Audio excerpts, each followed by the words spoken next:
We're coming in on the final stretch, and here we're going to go ahead and attach our lid. Now, I'm not going to demonstrate how to make the hinge.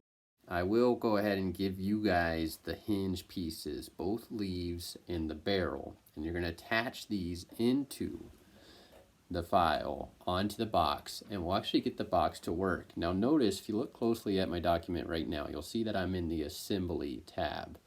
I'll create extra assemblies just for demonstration purposes. You have your parts studio and you have your assemblies. Now your parts studio, you can draw multiple parts in there as if they are put together, but assembly is where the magic happens. Whatever is going to create motion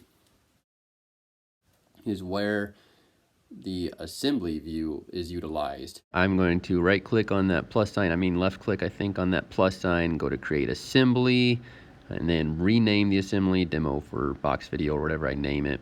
And then you're going to go up to the top, hit insert, and we're going to start with just the box case.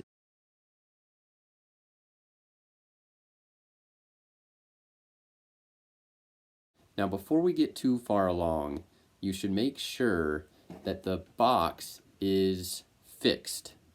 And by that, there's a little symbol next to your part 1 that you've brought in that will say that it's fixed.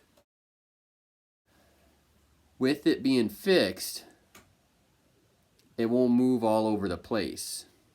If you have it not fixed and you start attaching parts to it, the parts will all kind of move together. It'll become, you need one part fixed.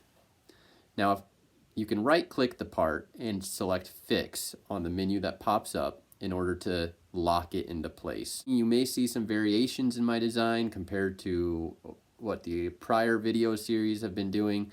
Just know that if you're following along and conceptually getting your work to look like mine, then that is practice enough and plenty. So I'm going to include how to find this file in the description because it keeps changing on me and I would rather update text than update a video. So read the video description to find how to access this hinge. But when you do, you're going to insert it in a very similar way you inserted the box. And you're just doing the leaf. With the hinge leaf, you're just bringing in one leaf and you're going to mate that hinge leaf to the box. So we're going to use a fasten mate for this leaf to go to this box. And what I like to do is I like to pre-plan what mate connectors is what we call them. I'm going to connect. So when we hit the mate button, a bunch of mate connectors will pop up and they're all on the leaf or on the box. We're going to select the mate connectors that are in the corners.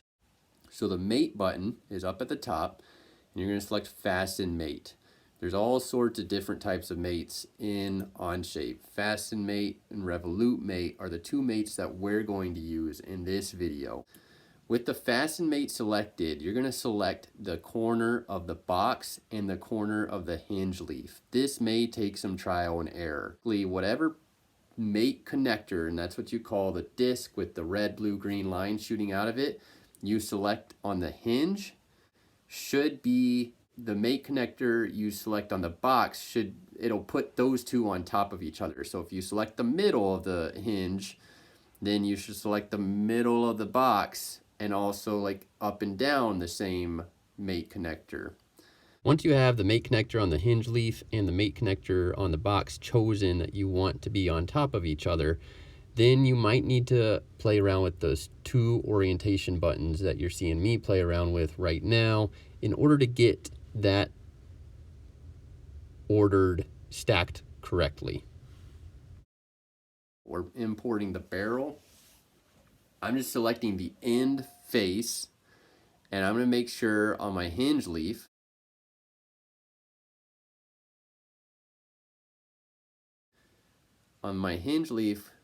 where the barrel is flush with the end.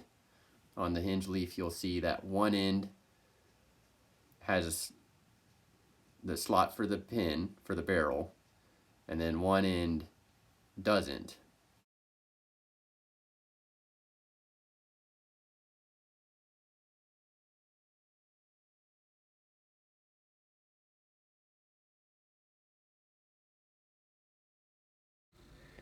In this next part, we're going to bring the lid in and attach the opposing leaf to the lid, and then do a revolute mate between the leaves on the lid and the leaf on the box.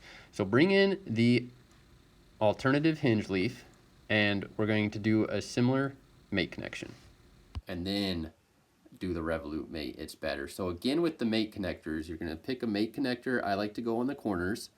So I pick the top corner on the face that's going to get attached to the box, not the edge. Make sure the mate connector is on the face that's going to attach to the bottom of the lid. I'm going to select both. It's going to preview it for me. And if that's how I want it, then I'm going to hit check. I got pretty lucky here in that I didn't have to play with the orientation flipping along X or flipping along Y, which is in the bottom left window of your mate connector mini application window. I had to play with that. It worked out great. So I've got the hinge leaf attached to the lid, the hinge leaf attached to the box, and I've got the barrel in one of the leaves. We're ready to use the revolute mate, so I'm going to turn on revolute, and I'm going to select the end of the barrel and this empty leaf hinge. I'm going to select the end of that. Now it may disappear for a second. That's because it's already previewing that connection for you. Hit the green check mark. The lid will end up moving with the hinge leaf. In the preview it doesn't, for one reason or the other. And when I do that, you can see I'm now able to rotate the part. Because we fixed the base, nothing else is moving besides the lid. And again, you may have to play with the orientation settings a couple of times to get the results you want. And if you right click revolute, you can even hit animate.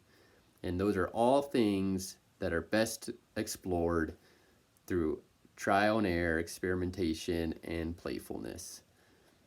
Thanks for following along. That brings us to the end of our sheet metal box CAD series.